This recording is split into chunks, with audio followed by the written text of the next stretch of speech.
మీ పిల్లలు ఫారెన్లో చదవాలనేది మీ కల. మీ కలను నిజం చేసే ఏకైక సంస్థ విదేశ్ కన్సల్ట్స్. మాట్లాడమంటే అందరూ నా గురించే మాట్లాడారు. కవితక్క నా గురించే మాట్లాడింది, సాంబశివరావు గారు, మంత్రి గారు. ఇప్పుడు తను నా పాత్రని పోషించడం కోసం వచ్చినటువంటి శివరాజ్ కుమార్ కూడా నా గురించే మాట్లాడుతూ ముగించారు. నేను నా గురించి చెప్పుకోవటం కాకుండా ఇవాళ ఈ చిత్రం నిర్మాణం జరగబోతుందంటే ఈ చిత్రం నేచురల్గా ఉండాలనేటువంటిది నా కోరిక. నేను ఏ పద్ధతుల్లో ఉండేవాడిని, నా పద్ధతి ఏంటి, నా విధానం ఏంటి, నా స్వభావం ఏంటి అనేటువంటిది ఉండాలి అనేటువంటిది. నా స్వభావం ఏంటి అనే దానికి వస్తే ఈ వ్యవస్థలో మార్పు రావాలి, మనందరిలో మార్పు జరగాలి. ఒకరిని ఒకరు మోసం చేసుకునే పద్ధతి కానీ, ఒకరిని ఒకరు దోసుకునేటువంటి పద్ధతి కానీ,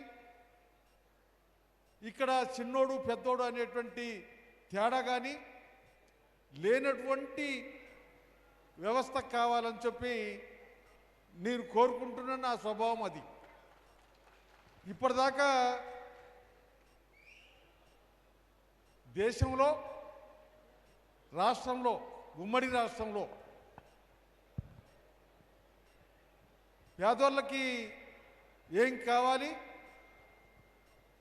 వాళ్ళకి కావాల్సినటువంటి వాటి కోసం ఏం చేయాలి, ఆ చేతలు చర్యలు ఎట్లుండాలి అనేటువంటి పద్ధతుల్లో ఆ ప్రజాపందాలో ఉన్నటువంటి నేను ఇలా మీ అందరికీ ఓ గొప్పగా చిత్రీకరించి చూపించబోతున్నారు. ఇప్పుడు మాట్లాడినటువంటి వాళ్ళు కూడా నన్ను గొప్ప నాయకుడిగా మాట్లాడారు. నేను గొప్ప నాయకుని కాదు అని నేను అనుకుంటున్నా. సామాన్యుల్లో సామాన్యుని, సామాన్య ప్రజల కోసం ఆ ప్రజల్లో ఉండి ఆలోచిస్తున్నటువంటి వాడిని, అట్లా నన్ను చూడాలనేటువంటిది నా భావన. ఇలా ఈ చిత్రం నిర్మాణం జరిగిన తర్వాత ఈ సభకు వచ్చినటువంటి మీరే కాకుండా మన రాష్ట్రంలో, మన దేశంలో ఉన్నటువంటి ప్రజలందరూ చూసి ఆ మార్పుకి స్పందిస్తారని చెప్పి, ఆ మార్పుని అమలు చేస్తారని ఆశిస్తారని నేను కోరుకుంటున్నా, భావిస్తున్నా. ఇలా మనం అందరం ఎక్కడున్నాం, ఏం చేస్తున్నాం, జరుగుతున్నటువంటి పరిణామాలు ఏంటి అనే విషయానికి వస్తే, మనల్ని పాలించేటువంటి పాలకులు, ప్రభుత్వాలు మనకు సాలినంత సౌకర్యాలు కల్పిస్తలేరు. మనకున్నటువంటి సమస్యలన్నింటినీ పరిష్కరించే స్థితిలో లేరు. అందుకనే ఆ సమస్యల పరిష్కార దిశగా ప్రయాణం చేయాల్సినటువంటి అవసరం ఉంది. మనం కళ్ళు తెరవడం కాకుండా మన పాలకుల్ని కళ్ళు తెరిపించాలి అనేటువంటి భావన నేను భావిస్తున్నాను. కళ్ళు తెరుచుకొని ఉన్నారా, మూసుకొని ఉన్నారా అనేటువంటి దానికి వస్తే ఎప్పటికప్పుడు గొప్పలు చెప్తున్నారు, హామీలు ఇస్తున్నారు. కానీ ఆ గొప్పలకి సంబంధం లేనటువంటి పద్ధతుల్లో, హామీల్ని అమలు చేసే పద్ధతుల్లో లేరు అనేటువంటిది మనకందరికీ కనపడుతుంది.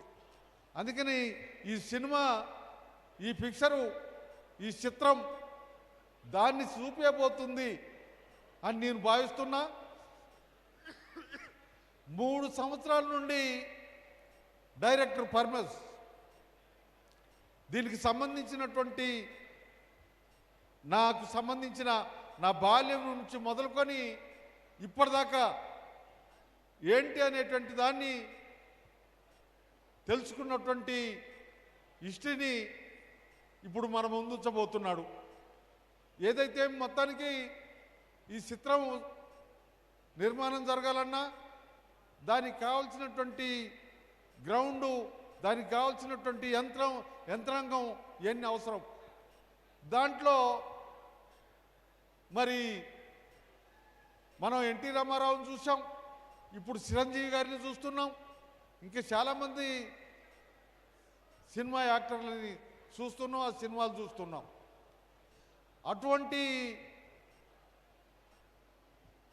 యాక్టర్గా ఉన్నటువంటి శివరాజ్ కుమార్ గారు పర్మిస్ పోయి కోరగానే ఒప్పుకొని ఓపిక ఇవాళ మన పాల్వంచకి రావటం సంతోషకరమైనటువంటి విషయం. ఇక్కడ మన పాల్వంచలో ఉన్నటువంటి సురేష్ రెడ్డి గారిని కూడా దింపాడు.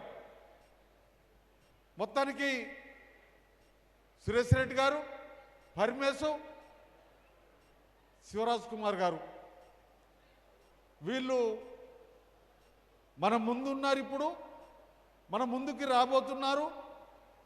మన ముందుకి వచ్చేటువంటి చిత్రం